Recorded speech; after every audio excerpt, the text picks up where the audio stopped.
le président ivoirien, Alassane Ouattara, vient de faire une annonce qui laisse tout le monde sans voix. Une déclaration aux implications profondes et aux conséquences inattendues. Dans un climat où les relations franco-africaines sont sous tension, le président ivoirien a pris une décision qui pourrait redéfinir l'échiquier stratégique en Afrique de l'Ouest. Nous avons traité la situation de nos deux gendarmes, interpellés en septembre 2023 au Burkina Faso, alors qu'ils essayaient d'arrêter des orpailleurs clandestins le long de la frontière. Je me félicite que la voie du dialogue que nous avons choisie ait permis leur retour en Côte d'Ivoire pour le bonheur de leur famille. Je salue leur courage et leur résilience et à travers eux, l'ensemble de nos forces armées, notre gendarmerie et notre police. Mes chers compatriotes, chers frères, chères sœurs, nous pouvons être fiers de notre armée, dont la modernisation est désormais effective. C'est dans ce cadre que nous avons décidé du retrait concerté et organisé des forces françaises en Côte d'Ivoire. Ainsi, le camp du 43e BIMA, le bataillon d'infanterie de marine de Port-Bouët, sera rétrocédé aux forces armées de Côte d'Ivoire dès ce mois de janvier 2025. Pour marquer cette nouvelle étape de la vie de notre armée, j'ai décidé de baptiser ce camp du nom du général Ouattara Thomas Dakin, militaire au parcours exceptionnel et tout premier chef d'état-major de l'armée ivoirienne. Ivoiriennes, Ivoiriens, mes chers compatriotes, chers amis de la Côte d'Ivoire, l'année 2025 sera marquée par la tenue de l'élection présidentielle. Ce scrutin sera, encore une fois, l'occasion de confirmer la maturité politique de nos concitoyens, la force de nos institutions et l'enracinement de notre démocratie. Je voudrais donner l'assurance à tous, ainsi qu'à l'ensemble de nos partenaires, que l'élection sera apaisée, elle sera transparente et elle sera démocratique.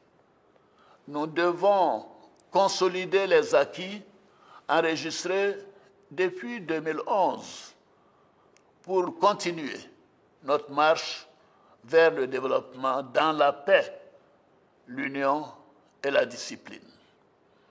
À l'orée de l'année 2025, je veux aussi traduire la solidarité de la nation à tous ceux qui traversent des moments difficiles, qui passeront ce réveillon dans la solitude ou dans la maladie.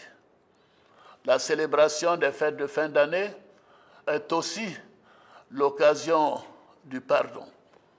C'est pourquoi, conformément à l'article 66 de la Constitution, j'ai décidé d'accorder la grâce à environ 2000 détenus de droit commun, condamnés pour des infractions mineures.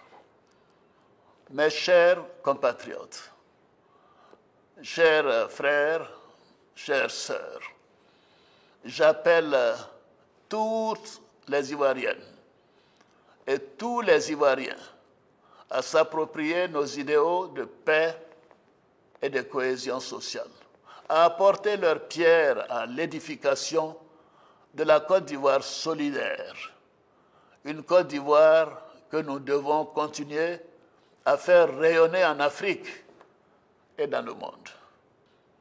Mes chers compatriotes, sur le plan économique, la Côte d'Ivoire continue de démontrer sa résilience grâce à un cadre macroéconomique solide et une gestion saine de nos finances publiques.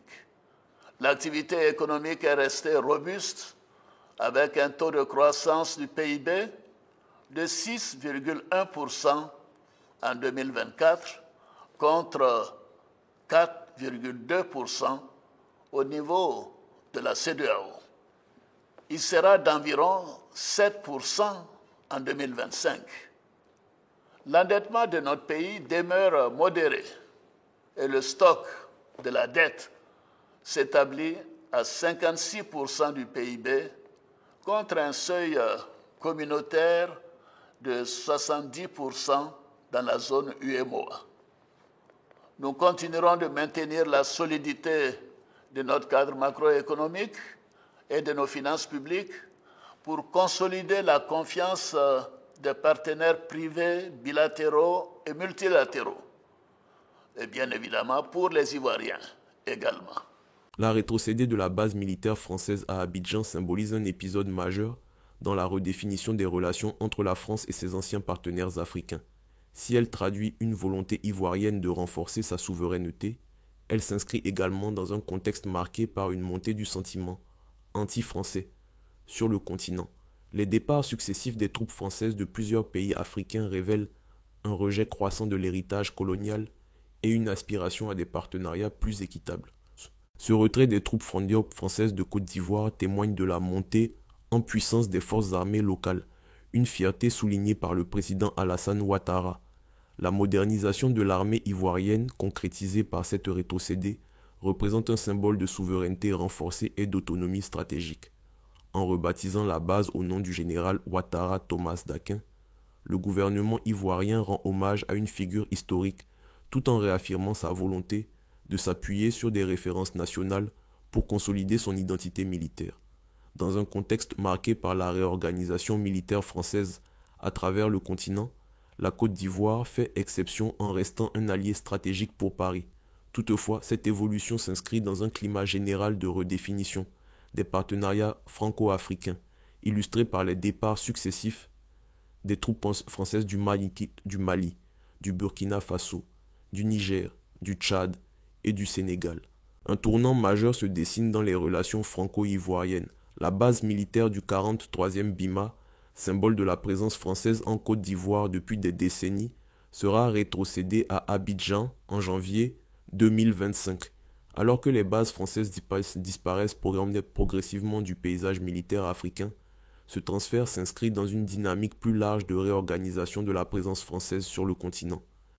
C'est sur cette note d'espoir que je souhaite à chacune et à chacun de vous nos meilleurs vœux de santé, de bonheur et de prospérité pour l'année 2025.